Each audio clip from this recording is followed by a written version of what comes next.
La vie d'Angelbert Mveng a été un exemple tout simplement d'amour, n'est-ce pas? Il a initié les uns et les autres, il a tendu la main, même à ceux qui se sont révélés un peu plus tard ses plus farouches adversaires, n'est-ce pas? C'est Angelbert Mveng qui les a élevés, il faut qu'on se le dise. Et les ayant élevés, n'est-ce pas, ils sont montés assez haut pour lui tomber sur la tête. Je crois que là me semble résider l'essentiel d'Angelbert Mveng, cette quête de l'amour, cette main permanemment tendue. Bonsoir, messieurs. Autant que je vous le dise tout de suite, l'émission à laquelle je voudrais vous convier ce soir n'est pas une émission joyeuse. J'ai souhaité consacrer le présent numéro de l'émission Lecture à évoquer la mémoire d'un maître, Angelbert Mveng, assassiné le 23 avril 1995. Sitôt connu la nouvelle de sa mort, la communauté nationale a réagi, mesurant la perte qu'elle venait de subir, car cela faisait quelques années qu'Angelbert Mveng avait assis une réputation d'homme de lettres, une réputation de plasticien, pour ne pas parler du chef d'entreprise. Mais par-dessus tout, Angelbert Mveng était un prêtre un peu anticonformiste, un prêtre qui dérangeait, même s'il feignait de ne pas savoir de quoi l'on parlait lorsqu'on l'interrogeait. Tel cet entretien qu'il a accordé à Didier Oti, c'était en 1992, exactement en mai 92. Mon confrère lui demandait dans le cadre de l'émission Actualité Hebdo s'il était un prêtre qui dérange. Écoutez sa réponse. Je ne sais pas très bien ce que vous voulez dire par un prêtre qui dérange. Cela me rappelle une histoire lors d'une mission que j'effectuais à Madagascar. Après la révolution socialiste dans l'île, j'ai été surpris d'être accueilli à l'aéroport par des journalistes qui m'ont révélé que j'étais considéré à Madagascar comme un prêtre socialiste. Vous ne le saviez pas? Je ne le savais pas et jusqu'à présent, je ne me suis jamais considéré comme un prêtre socialiste. Alors d'où vient donc cette réputation-là? Je pense que dans le clergé africain aujourd'hui, il existe plusieurs courants et c'est certainement à cela qu'on fait allusion. Moi, je suis secrétaire général de l'Association écuménique des théologiens africains et il se développe un courant de la théologie africaine. On nous surnomme des théologiens à problème et je pense que c'est certainement à cela que vous faites allusion. Oui, est-ce que justement ces courants sont reconnus par Rome? Reconnus, il faut s'entendre, c'est un fait accompli. Rome ne peut pas ne pas les reconnaître. Rome prend acte de votre existence. Rome prend acte de notre existence dans le fameux opuscule de la congrégation pour la foi, l'état de la foi dans le monde d'aujourd'hui, du cardinal Ratzinger. On a bien fait allusion à notre mouvement, sur un ton d'ailleurs fort critique, mais nous avons aussi répondu que nous représentons un courant de réflexion dans l'Église et nous pensons que, comme les théologiens de l'Amérique latine, comme ceux d'Europe, comme ceux d'Allemagne ou des États-Unis, l'Afrique peut apporter sa contribution à la réflexion théologique mondiale. Ceci ne constitue pas du tout une espèce de mouvement frondeur. Ceci ne doit pas nous mettre à la périphérie ou nous considérer comme des théologiens à problème. Vous remettez un peu en cause l'Église telle que elle a été connue jusqu'ici en Afrique. Nous ne remettons pas seulement en cause l'Église. Je parle bien de la pertinence de l'Évangile. Vous voyez, les églises indépendantes d'Afrique du Sud sont nées depuis la fin du siècle dernier et elles sont les premières à avoir posé le problème fondamental de la pertinence de l'Évangile par rapport à la situation du noir en Afrique. La question est très simple. Est-ce que le même Évangile que lisent les Blancs est aussi l'Évangile des Noirs? Est-ce qu'en Afrique du Sud, la bonne nouvelle de Jésus-Christ est à la fois bonne nouvelle pour les Blancs et bonne nouvelle pour les Noirs? Est-ce que la situation de l'apartheid, par exemple, quand elle existait, peut s'accommoder avec la bonne nouvelle de Jésus-Christ, qui est la bonne nouvelle de la libération? Pour évoquer la mémoire du père Angelbert Mveng, j'ai le privilège d'avoir sur ce plateau le révérend père Menrat Mga. Bonsoir mon père. C'est un privilège de vous avoir, je l'ai dit, parce que pour évoquer cette personnalité, vous disposez d'éléments que beaucoup n'ont pas. Il faut savoir que le révérend Père Angel Benveng faisait partie de la même congrégation que vous, les jésuites, que vous faites donc le même métier. Vous vous retrouvez également, parce que vous êtes tous les deux enseignants, lui étant enseignant à la faculté des arts, lettres et sciences humaines de l'université de Yaoundé 1, et c'est un métier que vous exercez ici. J'aimerais vous demander d'entrée de jeu, quelle est la personne que vous avez connue, Angel Benveng? Comment était-il? Eh bien, c'était un universitaire vraiment de race. Non seulement c'était un homme très cultivé, mais il avait le don de la pédagogie. De sorte que c'est quelqu'un qui a non seulement acquis beaucoup de connaissances, mais qui les a digérées et qui les a mises au service de l'enseignement pour l'action. Donc, je l'ai connu donc comme quelqu'un vraiment qui était rayonnant à cet égard-là, qui cherchait à former des jeunes en vue du bien commun de la nation et de l'Afrique. Inutile de dire que vous avez ressenti très durement la nouvelle de sa mort, d'autant que c'était un voisin de congrégation, comme je l'ai dit. Généralement, les jésuites, Jean Lacouture a consacré 2 tomes importants à cette congrégation. Vous avez la réputation de sérieux, mais également de puissance. Les jésuites du Cameroun ont-ils entamé ou considéré qu'il fallait faire quelque chose à la suite de la mort d'Angel Benveng? Oh oui, c'est-à-dire que la puissance de Jésus dont on parle est vraiment, je crois, quelquefois exagérée. Et je crois que la congrégation de Jésus qui est répandue à travers le monde a plusieurs visages. Parce que la société de Jésus est divisée en provinces. Et ce n'est pas la même chose d'être dans une province d'Afrique occidentale que dans une province des États-Unis ou de la France ou de l'Allemagne. Donc même pour les moyens humains, les nôtres sont modestes. Mais nous avons quand même fait quelque chose. Qu'est-ce que vous avez fait? Eh bien, d'abord, j'ai été étonné de voir que malgré les sermons et les homélies, par exemple, que nous avons faites à sa mort, nous avons déploré vraiment sa mort et condamné le meurtre en termes très sévères. Et la presse n'a jamais fait allusion à ça. Pas même le journal catholique, l'Effort camerounais, qui a même refusé de publier une déclaration que nous avions faite et qui était vraiment très vigoureuse. Et vous savez pour quelle raison? Mais moi, je ne sais pas. Je crois que c'était plutôt une espèce de... Ce n'est pas parce que j'ai été indifférent à l'égard de je ne crois pas. Mais je crois que c'était une espèce de peur ou quelque chose comme ça. Comme on nous a quand même permis de faire, peut-être de dire quelques mots à la cathédrale de Douala, mais ils n'ont pas voulu qu'on mette ça là. Et alors, quand plus tard, par exemple, à l'anniversaire, certains journalistes, certains journaux nous ont reproché d'avoir rien fait pour vaincre. J'ai dit qu'ils n'ont fait aucun écho à ce que nous avions dit. Et puis, nous avons essayé de comprendre auprès de la justice pourquoi l'enquête n'avançait pas. Et un homme très haut placé nous a dit que nous n'étions pas intelligents si nous posions cette question. Alors, je ne sais pas si c'était du cynisme ou c'était plutôt lui qui n'était pas très intelligent, parce que vraiment, nous ne pouvons pas nous substituer à la justice légale. Nous avons pris des avocats pour essayer d'éclaircir l'affaire. Donc, ce n'est pas une cause perdue?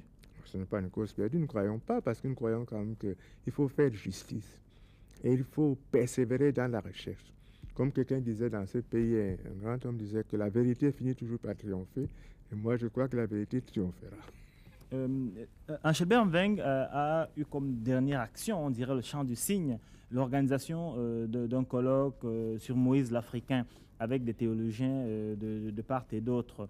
Cela se fait sous le couvert de cette association des théologiens africains dont il est justement le secrétaire général. Est-ce que ce mouvement de pensée-là n'explique pas cette indifférence, par exemple, de l'Église institutionnelle, on dirait? Est-ce que vous n'êtes pas finalement, vous les jésuites, des personnes un peu marginales, un peu à part? Mais justement, marginal pour ceux qui croient que nous sommes des marginaux, mais parce que nous ne le sommes pas. Et je crois que ça s'est vu même à la mort de Benveng. Alors que dans son pays, on n'a pas fait grand-chose, nous ne pouvons pas dire pas seulement les jésuites, mais dans son université, il n'y a eu aucune manifestation. Alors qu'à Tübingen, en Allemagne, on a fait 2 grandes manifestations académiques.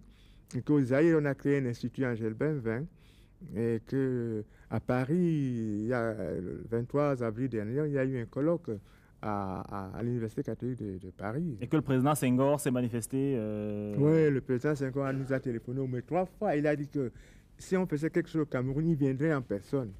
Alors vous voyez que nous, on n'est pas tout maintenant parce que quand nous avons lancé cette affaire de la théologie africaine. Je pourrais dire vraiment sans me vanter trop que c'est la vie de certains, par exemple de Téléma, que c'est moi qui ai écrit la première fois, noir sur blanc, théologie africaine. Dans un livre que nous avons publié en 1956, des prêtres noirs s'interrogent. Oui. Bon. Eh bien, on les a combattus dans les années 60. C'est là vraiment qu'on nous a dit qu'il n'y a pas de théologie africaine, il y a une théologie en Afrique. Alors, nous avons parlé très fort, nous avons dit qu'il y a une théologie africaine, non seulement il y a des théologies européennes, mais il y a des théologies latines, il y a des théologies anglo-saxonnes. Les anglo-saxons sont protestants, la plupart, les latins sont catholiques et les Russes sont orthodoxes. Il y a déjà là quelque chose d'ethnique. Pourquoi ne pas appeler les Africains d'avoir une théologie? Petit à petit, ça a été accepté. Surtout quand le pape Jean-Paul II lui-même a dit « Voici les devoirs qui attendent la théologie africaine ». Alors ceux qui disaient qu'il n'y a pas de théologie africaine, ils ont fermé ils étaient confondus parce que le pape a parlé. Il y avait de la mauvaise foi chez eux. Mais nous avons dit que nous ne demandons pas la permission de faire la théologie africaine, nous la ferons envers et contre tous. Et nous ne sommes pas tout marginaux parce qu'on nous invite à travers le monde. Dans la OTA, c'est la OTA dont parle Nveng, l'Association écuménique des théologiens africains, donc catholiques et protestants. Nous avons été à travers le monde, à Sao Paulo, en Inde, et moi, nous avons été invités l'année dernière 2 fois en Allemagne. À ce titre-là, nous sommes invités actuellement au Canada. Donc, ça fait son chemin, cette théologie africaine, et des grandes universités d'Amérique du Nord, où nous avons enseigné même, par exemple, moi, par exemple, j'ai enseigné à Harvard et dans d'autres universités américaines. Alors, si c'est cela, être marginalisé, je crois que ça vaut la peine d'être marginalisé. Mais quel est le contenu de cette théologie africaine? Est-ce que c'est un contenu particulier? Est-ce que c'est une démarche particulière? Qu'est-ce que c'est? Nous voulons qu'il y ait dans ce que nous appelons l'inculturation. Que le christianisme ne soit pas seulement importé chez nous, prêt à porter, qu'il soit catholique ou protestant, mais qu'il soit pensé à partir de la réalité africaine. Parce que sous prétexte de nous christianiser, on nous a européanisés, occidentalisés. Or, le Saint-Esprit et les apôtres ont condamné dès le départ ce passage obligatoire par le judaïsme pour devenir chrétien. Il ne faut pas non plus que ce soit obligatoire de passer par l'européanisme pour devenir chrétien. Il y a donc un mélange de domination culturelle que nous rejetons.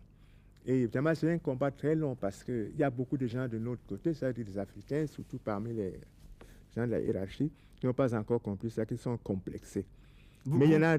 Oui, vous parlez d'inculturation. Et justement, quand vous connaissez très bien le père Angélbert Mveng, j'ai envie de vous demander s'il se serait reconnu dans la proclamation de l'exhortation post-synodale du pape Jean-Paul II lors de son dernier séjour. S'il avait été vivant, est-ce que ce texte-là, l'exhortation post-synodale, l'aurait arrangé? Moi, je dis que ce texte, personnellement, je vois que cela répond en partie sur ce qui est dit de l'inculturation à ce que nous avons demandé depuis 30 ans. Bon, on n'a pas fait allusion à nous, mais ils ont dit que c'est eux qui ont inventé ça, alors que ce n'est pas eux qui ont inventé ça. Pour nous, le synode même qui a eu lieu, on peut dire qu'on peut le ramener jusqu'au professeur Eboussi, quand il était encore dans l'Église catholique. C'est lui qui a demandé qu'il y ait un concile africain. L'enjeu de Dieu en Afrique, disait-il. Non, qu'il y ait un concile africain. Oui. Je parle du synode. Oui. Alors, il voulait un concile africain et pas un synode simplement. Oui, mais parce que le concile, c'est plus important qu'un synode. Alors, ils ont donné quand même quelque chose de sous-concile. Mais donc, parfois, on ne nous cite pas. Mais nous nous reconnaissons dans certaines de nos revendications que ce texte était très intéressant, même pour nous faire.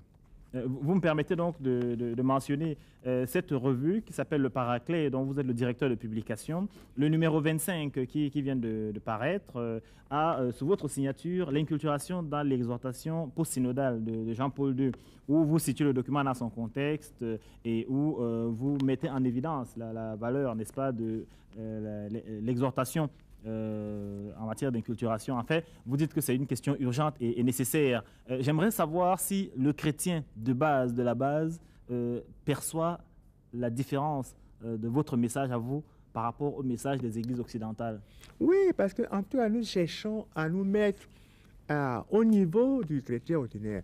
Et voyez, un homme aussi savant des gens que Jean-Marc est là a même parlé de la théologie sous l'arbre. On ne peut pas faire la théologie seulement dans un cabinet de théologie. Il faut que le chrétien de la base participe. Donc, il faut que sa réaction à l'évangile, nous en tenions compte pour interpréter la parole. Et c'est pour ça justement que évoquais tout à l'heure les églises indépendantes non seulement d'Afrique du Sud, mais l'émission date de 1992. Oui, oui. Oui, c'est bon, je dirais la diffusion, oui. Oui, alors il évoquait ça parce que moi-même j'ai aussi écrit là-dessus. Et pour nous, ce sont des exemples très importants. Parce que ces gens-là ont fait l'inculturation avant la lettre, avant même qu'on en parle. Et beaucoup ont fondé des églises parce que les prédicateurs européens, catholiques ou protestants, étaient des dominateurs culturels. Si chez nous, par exemple, aussi, Boalotin, en fait, le papa de Boalotin, Lotin Samé, il a été même excommunié du chute des pasteurs parce qu'il chantait en Douala comme si Dieu avait dit de chanter en allemand ou en français. Alors, ce sont ces réactions-là qui font que ce mouvement est vraiment un mouvement auquel personne ne peut résister. Nous pensons que c'est une vague. Et il y a actuellement des théologiens européens très importants et même des prélats. Et dans nos clergés africains, il y a aussi des prélats. Autre pasteur, le cardinal Maloula, qui était notre chef de file. Et qui est malheureusement décédé. Qui est décédé malheureusement. Mais il y a Monseigneur Sarpon, qui est évêque de Koumassi au Ghana, et d'autres encore. Parce que quand nous avons fait des démarches en 1981 pour demander un conseil africain, on a été blâmés par beaucoup. Mais le cardinal Zungrana, qui était à ce moment-là président de toutes les conférences épiscopales d'Afrique et de Madagascar, nous a envoyé un télégramme de félicitations et de soutien. Il y en a qui nous soutenaient en cachette un peu parce qu'ils ont peur, mais c'est un mouvement... Mais finalement, vous faites là, comment dire, la description d'un univers catholique très, très, disons, militarisé, où des gens sont obligés, par exemple, de masquer leurs convictions. Vous êtes l'auteur de Afrique de la raison, Afrique de la foi, qui est un ouvrage récent et dont nous allons faire un commentaire tout à l'heure. J'aimerais savoir si, dans Afrique de la raison, Afrique de la foi, que voici, vous mettez en évidence ces convictions que vous professez pratiquement depuis 3 décennies.